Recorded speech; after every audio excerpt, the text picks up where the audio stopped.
The Chat Trap.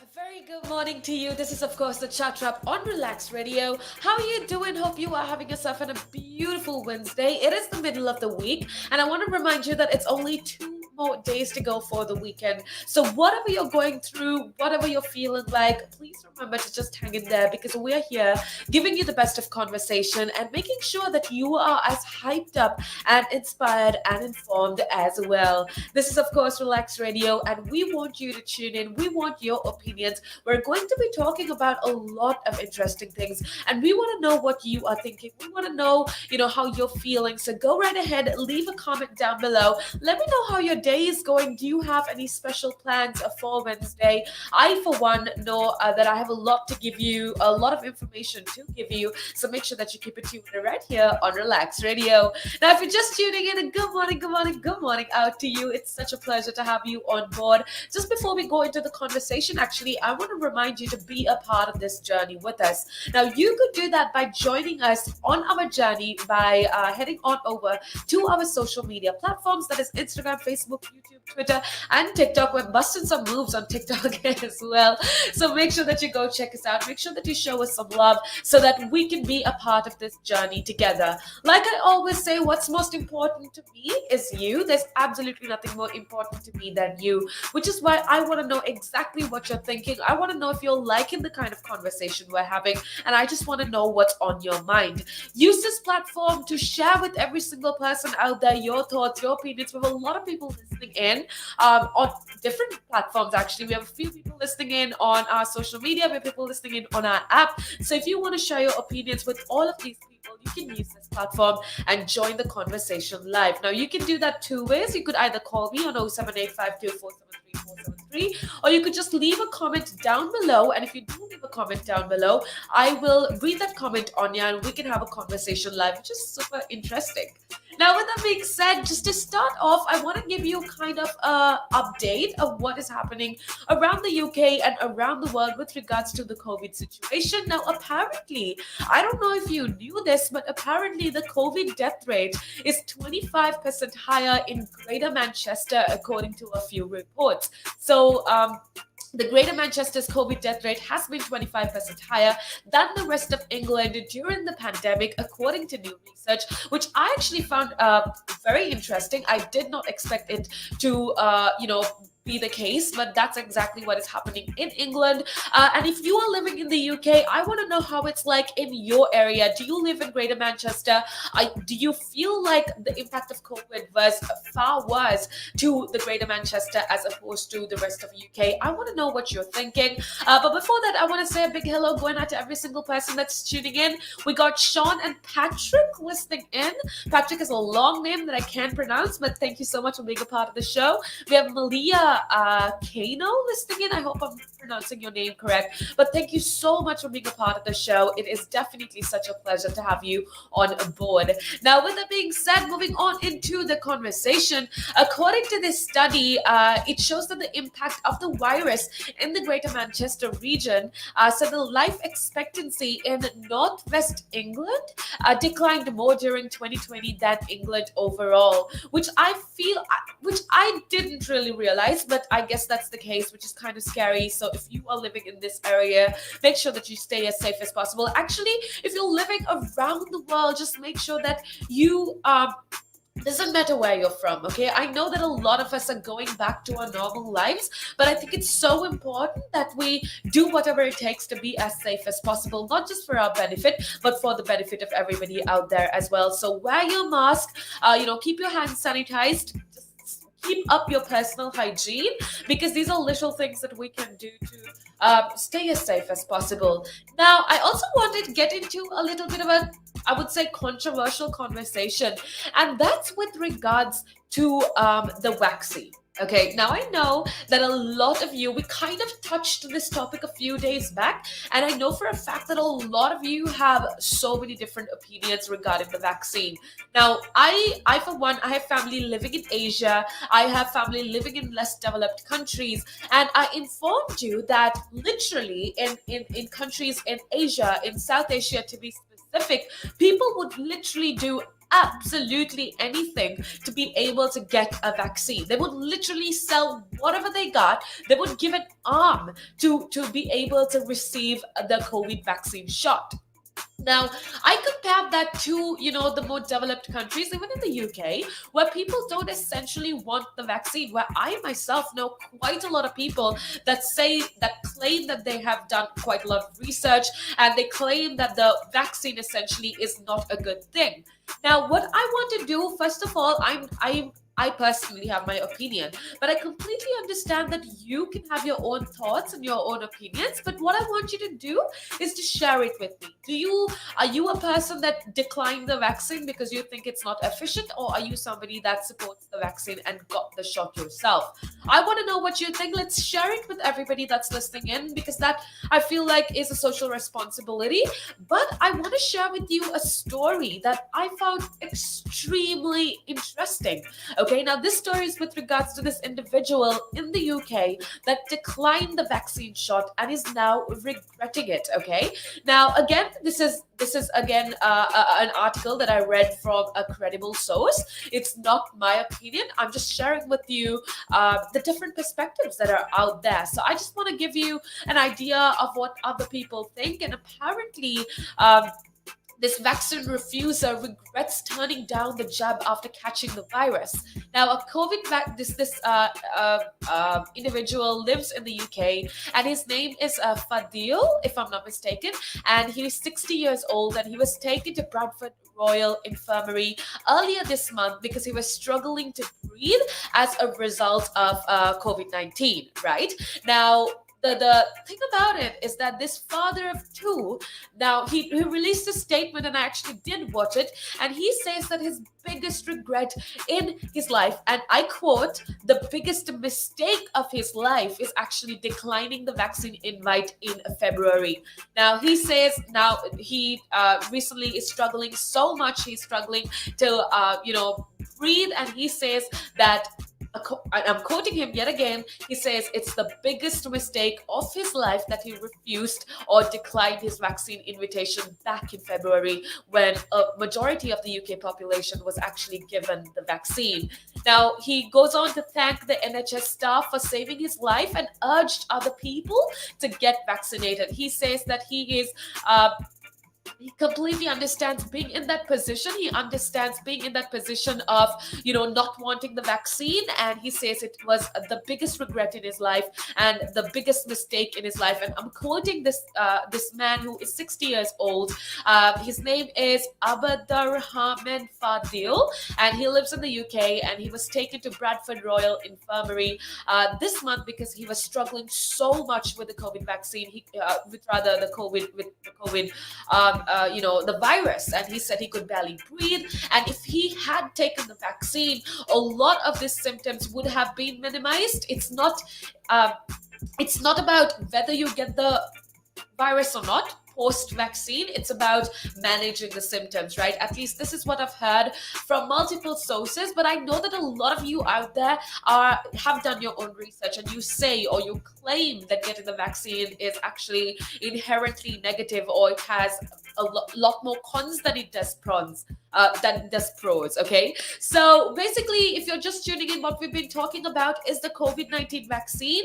And I know that there's a lot of different opinions out there. I know that a lot of you have your own personal, you've done your own personal research, and you have your own personal ideas regarding it. But I told you how a lot of people in lesser developed countries, I told you how I have family living in Asia, and they would absolutely do anything to be able to get a shot of the vaccine. And I also gave you an example, a story of a guy, he's 60 years old, and he lives in the UK, and how he claims that his biggest regret essentially is not getting the vaccine back in February. So these are essentially things that I did want to talk to you about. I have a lot more actually to share with you with regards to this. I want to know what you're thinking. Let me know, did you get your vaccine shot? Did you have any symptoms? Now, I myself, I haven't actually gotten my vaccine shot yet. I haven't got the COVID-19 vaccine, but my family did essentially get it. And for one thing that I realized is for a lot of the older people, so if you're 55, 60 or older, the vaccine would have very little side effects, as opposed to if you're younger, you might have quite a lot of effects, side effects like fever and just nausea in general. But I want to know what you went through. Did you get your vaccine shot? Did you feel okay post vaccine? Are you opposed to getting it? If so, why? Go ahead, share your opinions with me. The number to call me is 07852473473, or you can very well leave a comment down below. Please go ahead, hit on that like, because that would really help me quite a lot. We're just a startup, and for us, what we want to do is to keep you informed with regards to all of these stories and with regards to everything that's happening around the UK and around the world as well. So make sure that you hit that thumbs up, share this video so that your friends, your relatives, your Facebook friends, or, on whoever can actually see this video and gain some inspiration and information.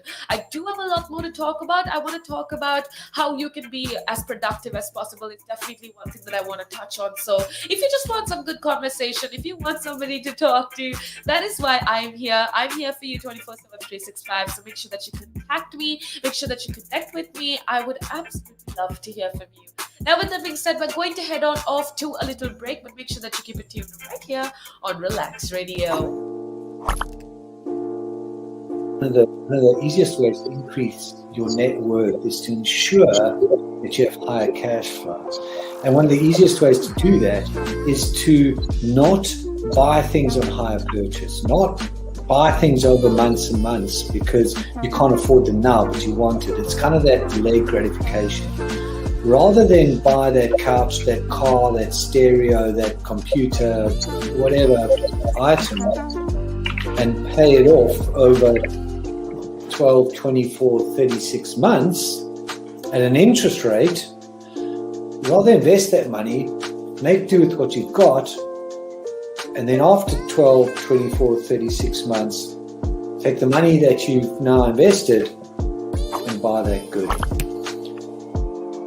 An asset could be anything that appreciates or reduces a tax bill. So it could still be a liability, but it reduces their tax bill. And I'm not going to go into the technicalities because that's out of our remit here. However, for our use or our purpose, what we are talking for the listeners here is I would put this definition of an asset forward. An asset is anything that increases your income. Anything. Now, there's a lot of conversation around who pays more taxes, if it is the rich or if it is the poor, right? When you are basically going out and during a day, if you go to a restaurant, you have to pay taxes there. If you buy a car, you have to pay taxes there. So why is it even a conversation that, the rich pay less taxes or the poor pay more taxes? Why is it a conversation like that? Because it's true, the rich generally pay less tax. A rich person walks into a Tesco's or a Sainsbury's, they're not going to get a different bill than another person, right? They're still going to pay the same VAT on those goods. They're still going to pay the same thing. So that's all the same. However, the differences come in if you can pay yourself from your own company, you can structure it in a way that you pay less income tax through paying a bit of salary, paying dividends and so forth, and then also deferring income. Also, your pension payments or contributions can be different. So that increases your tax sort of gap, if you want to use it that way. Where a PAYE person just gets paid salary and bonus. And now those are the most highly taxed sources of income in the UK, definitely, in the UK.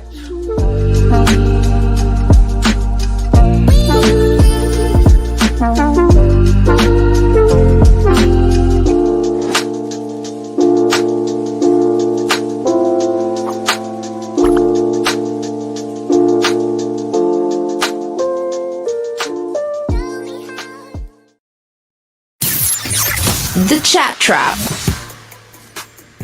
Welcome back to the show. A very good morning to you. How are you doing? I want to say a big hello going out to every single one of you listening in. Thank you so much for being a part of the show. It's definitely such a pleasure to see so many of you tuning in, so many of you listening in. And I want to say, I hope you have the most amazing day ahead. And I know it's not easy, especially when you got a lot going on in your life. It can be really hard to get back into the groove, especially with all of this COVID-19 drama, with everything that's happening around. It can be really hard to readjust. But I just want to say a big thank you going out to every single one of you listening in. We have a couple of people listening in. That is Patrick, as always, is always tuning in. Thank you so much for being a part of the show. He says that he likes the conversation. Well, Patrick, we love having you on board. Thank you so much for being a part of the show. Thank you so much for tuning in. It's definitely such a pleasure to have you on board. We have Mia saying, I like relaxed radio. Well, guess what, Muzahid Mia? We love having you on board. So thank you so much for being a part of the show. It's definitely amazing for me to have all of you tuning in and have all of you listening in. Now, if you're just tuning in earlier on, we were talking about something very interesting, and I want you to wait for a second because I want your opinion. I want to know what you're thinking. I want to know how what your perspective is, okay? We were talking about the COVID-19 vaccine, and I told you how a lot of people have different opinions with regards to the vaccine. Now, when I did have this conversation a few days back or a few weeks back, I had one gentleman talk to me, and he had a great conversation with me, and he said how he personally chooses not to get the COVID-19 vaccine because he believes that it does more harm than good, right? And he believes that a lot of people have lost their life according to his personal research, and he said that which is why he doesn't get the vaccine. But I also want to show you the opposite side of the spectrum. At least I want to show you that there is different opinions out there, and at the end of the day, I told you how if you live in the UK or if you live in a more developed part of the world, the vaccine is something that you're freely given access to. You don't have to go through so much to get a vaccine. But that's not the case in so many other countries, in Africa, in Asia. I told you how I have family in Asia and how they would absolutely do anything to get a shot of the vaccine. But I know so many people in developed countries that kind of refuse the vaccine. But I also shared with you this story of a gentleman that shared his story, who was an avid refuser of the COVID-19 vaccine, and he said that he completely denied it. He said he didn't want it whatsoever, but having gotten COVID this past month and having not been able to breathe whatsoever, he said that his biggest regret is that he wasn't able to essentially, he wasn't able to get the vaccine back in February. He said that it's his biggest mistake, it's his biggest regret, because he almost lost his life, and he has children, he has 2 children, and he said that it was definitely something that he regrets the most. So that essentially is a different opinion that is out there. But in general, I want to know what you think. What about the COVID-19 vaccine? Do you refuse it, or are you for it? I would really, really like to know your thoughts and your opinions. Now, with that being said, moving on to this whole COVID-19 conversation, apparently if you live in Scotland, there is some good news, because there is no more restrictions despite the surge of COVID-19 cases.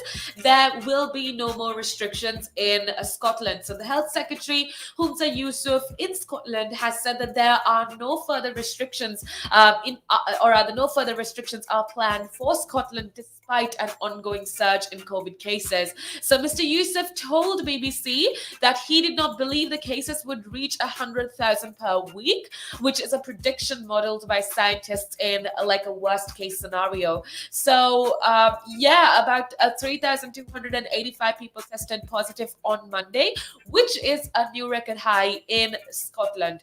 But despite all of this, Scotland said that no further restrictions are planned despite this new record high of cases that are showing up in Scotland. So that's very interesting. I want to know what you think, because in my opinion,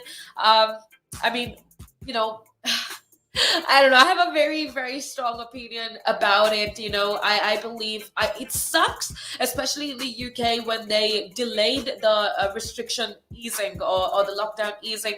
It was so annoying, and it was definitely one of the most horrible things that I had to go through because we had so many plans to travel, to go for music festivals, but all of that went down the drain when our Prime Minister Boris Johnson actually said that, he's going to delay the lockdown easing. But I've come to realize that at the end of the day, it's for the best of us. It's for the betterment of each of us that these lockdowns are put, the restrictions are put in place. It's for the betterment of our society. It's so that more people don't die. It's so that we can contain the situation, no matter how horrible it is. So I guess at the end of the day, there's two sides to the story, and I definitely want to know what you think of this whole situation. Do you think that governments need to keep imposing lockdown, or do you just think, just go with the flow? We need people to go back to work. We need people to get back to their normal lives, and it's a risk worth taking. Where do you stand? What is your opinion? I definitely would love to hear. So make sure that you go ahead and let me know. Call me up on 07852473473, or you could very simply connect with me on our social media. That is Instagram, Facebook, YouTube, Twitter, and TikTok. We go as Relax Radio, and we are there for you 24/7/365. And I definitely want to hear your opinions. I definitely want to know what you think. So go right ahead and let me know. Now, with that being said, I also want to talk about for a second. Let me see. I want to talk about the travel restriction, the green list rather. So basically, Malta, Madeira, Balearic Island is on the green list of the UK travel, UK travel green list. They are also joined by a number of UK overseas territories, including the Caribbean islands, including Bermuda and the Cayman Islands, Antigua, Barbuda, Dominica, Barbados, and Grenada. These are all, countries or territories that have been added to the UK's travel green list. So I guess the change means that holidaymakers will no longer have to self-isolate on their return to the UK from these areas. So if you're living in any of these areas, that's Malta, Madeira, Balearic Islands, Bermuda, Cayman Islands, Antigua, Barbuda, Dominica, Barbados, Grenada, and also the Caribbean islands. If you're living in any of these areas, when you come back to the UK, you would not have to self-isolate, and because they've been added to the UK's green list. So that's definitely some good news. It kind of gives us an idea that everything's going back to normal. But if conditions change in any of these countries, they are at risk of being moved back into the amber or to the red list. Now, Israel has definitely been moved to the watch list, which means if you're coming from Israel, it's still, or if you're coming to the UK from Israel, or if you're going there, you might have to self-isolate. Now, apart from that, actually, like I said, Malta, Madeira, Balearic Islands are among the destinations added to the travel green list. But what are the latest changes and the watch list? According to the government's green list, it includes a lot of islands. However, these additions will be on the green watch list, which means that if there's any changes, like I said before, if there is absolutely any changes in the COVID-19 cases, then they will be moved back into the amber or red list. Now, the government says that people should take extra consideration when booking holidays to these destinations. Okay, so just because they're added to the green list doesn't mean that you're completely out of risk. If there's a sudden change in conditions, a country or a territory may be moved between lists without warning. So if you are somebody that is looking to travel to areas like Malta, Madeira, and all the countries that I told you, know that even though they're currently on the green list, they may be moved back into it may be moved back into the green to the amber or red list, which means that you won't be able to travel back to the UK, or even if you do, you might have to self-isolate. So make sure that you remember these things if you're putting your travel plans in place.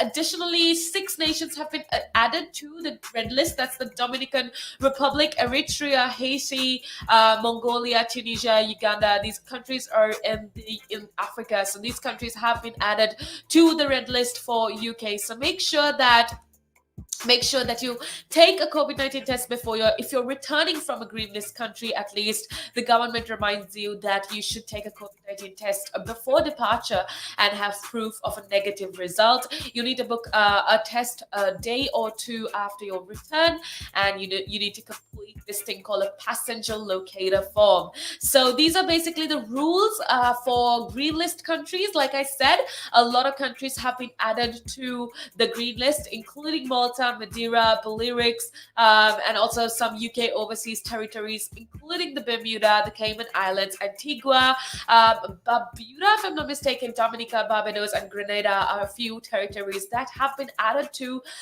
the UK green list. But I also told you that, remember, if you're planning on visiting any of these islands or territories, just do remember that if there's a change in the condition, they could be added to the red list, which kind of leaves you in a very tough position. So remember all of this before you make your travel plans. Go through a comprehensive guide of the rules if you're entering green list countries or amber list countries. I just want to be, I want you to be as prepared as possible. I know it's amazing to get back to travel again, but it's also important to be as safe, not just with regards to COVID, but with regards to the whole travel situation. You need to be as safe as possible. So make sure that you kind of update yourself with all of these situations. With that being said, actually, we have a lot more to discuss. We have a lot more to talk about. So make sure that you keep it tuned right here on Relax Radio.